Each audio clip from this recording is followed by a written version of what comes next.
Texas legislature is set to reconvene in less than 24 hours, and one of the biggest topics on the agenda is the education system and how many Texans believe it's being ignored. Channel 6's Bary Roy asked some questions today. He joins us now with what he found out. Good evening, Bary.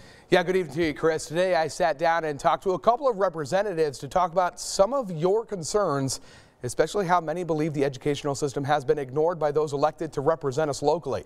Public education is funded by the state of Texas at just 35%, whereas 30 years ago, education was funded at 65%. I spoke with Representative Hugh Shine and Representative Doc Anderson regarding proposed education bills and the ones most important to them. Charlie Guerin, representative from Fort Worth, has a constitutional amendment that I hope to support, and it is one that will require the state to fund a foundation school program at a minimum of 50%. That will be a good shot in the arm for public education right there. Definitely think we need to make improvements on the overall funding, which is the appropriations process from the state side. I think we definitely need to make some improvements, and we've worked on that in the last session or so on mental health evaluation, and rather than letting these youngsters with autism or what have you just perk on along until they hit a wall somewhere.